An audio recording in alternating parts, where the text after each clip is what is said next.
حصلتي وزماتك سي يوسف الزروالي، حصلتي نيشان. انا امك هي اللي خرجت عند طلعات عند الاخ يوسف الزروالي وحطاتك في امر الواقع.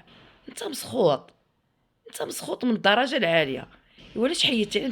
علاش خبيتي فيديوهاتك باش تعرف راسك بان هذيك الفيرما ماشي ديالك؟ كون كانت ديك الفيرما ديالك ما غاديش تخبي، غادي تبين بانك انت كاين حاضر وهذا.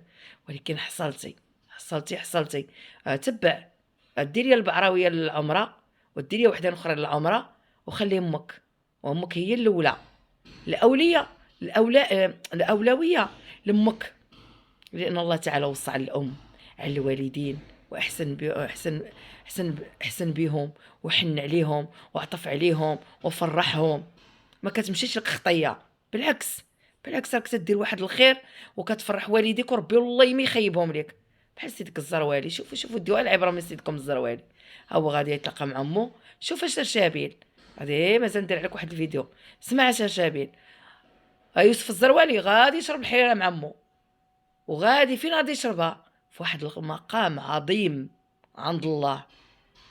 كل مسلم كيحب ديك البلاصه يكون فيها، وتما غادي يشرب الحريره. كيتكنت العام اللي جا يلقاك تشطح كالرقاص، يلقاك كتشطح هنا وهنا كالرقاص. اما سيدك الزروالي غادي يغسل عظيماتو، وغادي يدي دعيوات الخير، وغادي يعنق ميمته، وغادي يكون مع ميمته. كيتك انت يا شرشابيل ومن معاك. اما سيدك الزروالي صافي بينه وبين الله، وغادي يغسل العظيمات ديالو، وغادي يشم الروايح، وغادي يدير العود، يطلق العود. راه حيت بلاصه العود راه بلاصه الدين وبلاصه